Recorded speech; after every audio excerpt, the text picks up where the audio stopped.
Bonang Mohale, I want to go back. You got married at the age of 17 to your wife, Susan, about whom you said, "She's such an incredible, rooted human being that she's enabled me to do stuff without whom I'd probably be in jail." How bad were you as a youth? I must tell you that when you talk about Susan, my heart melts, because the 24th of August last year, we were happily married for 36 glorious years. She's given me two divine daughters, Yes. Nkgono Tshepiso and Nkgono Maneo, two most beautiful human beings that I've ever met in my entire life. But also I love the fact that Susan has been very kind and very patient. Yes. She has not traded me in yet for a younger, cleverer, much more hardworking and wealthier husband. But my question to you was, you said if it was not for her, I'd probably be in jail. And I've seen you elsewhere describe yourself as a township thug. Were you? Absolutely. I mean, I grew up in the township. Yes. And because I grew up in the township, at 17, you are still really at high school. I met Susan earlier on, fell in love with her, absolutely petrified that somebody will steal her. I worked very hard to make sure that I say you are mine for life, because I could see the content of her character. She was very kind to say yes, but she didn't know that I was going to send my uncles at that time. So the person who has described, defined, and shaped me is Susan. I said this to my mother. Yes. But Susan has seen every single true one of these come up. She knows under my skin. She knows my deepest fears. Yes. And because I got married to her so early on, she forced me to be so focused to say, where would I place her? Then a house. How are we going to make sure that people don't see our nipples? Yeah. Then the curtains, and then furniture. That's why at the age of 40, I was totally and absolutely debt-free. You can only achieve that focus by getting married early. So for me, this is the best decision I've ever made in my entire life. Bonang Mohale, you had to grow up quickly. You lost your father when you were still a young man. You were the oldest son in a family of 7 children, and you had to make sure that the family had enough to survive. You worked as a photographer, amongst other things. Tell us how that shaped you, having to be as responsible as that at such a young age. In Sesotho, the eldest son is your father's equal. I'm translating it loosely. Yes. I've got 3 other older sisters, but the responsibility of looking after your mother after your late father, the responsibility of educating the ones that comes behind you, it's yours, squarely and firmly. That's how we have brought up. That's what I believed. There is nothing more important to me than family. That's why at 17, when I lost my father, Yes. I went to Susan and said, this is going to be an onerous task. I need a helper.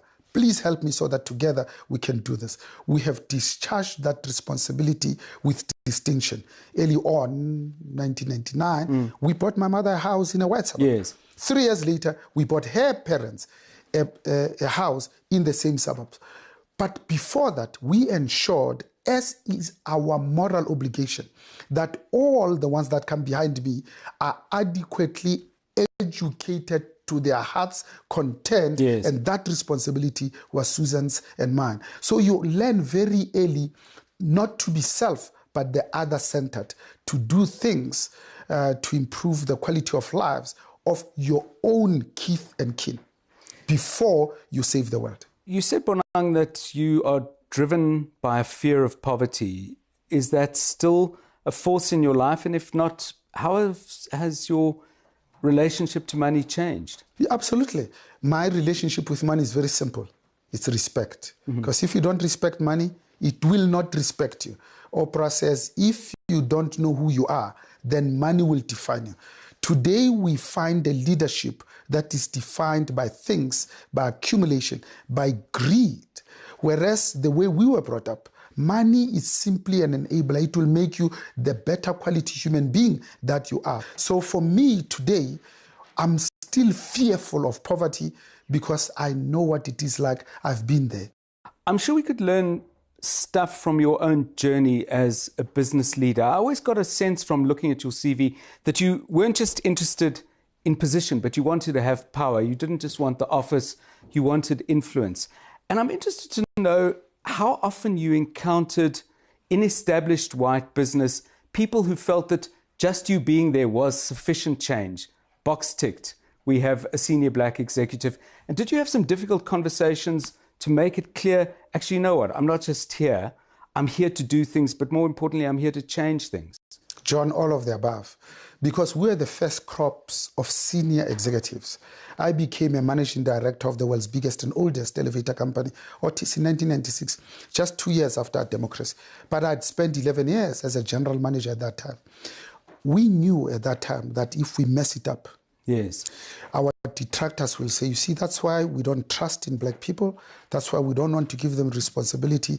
And the unfinished projects of transformation would be dead. We knew we're doing it for ourselves, for our children, but most importantly, we knew that we're doing it for hundreds of thousands of black aspirant managers that must find the foundation laid for them. Today, many of them don't know when they get appointed as CFOs and MDs that we have been waging wars in the boardrooms to ensure that the time has come for senior black executives and women in general. When they get appointed, some of them today, I'm sure they still believe that we got there out of our own merit because we went to good schools. They are not aware of the hostile takeovers we are still performing today in organizations, in institutions, and indeed companies to lay the foundations to work on the environment like the parable of the 4 seeds, so that when the environment and the soil is fertile, any seed, irrespective of shape or form, can grow and bear fruit in abundance.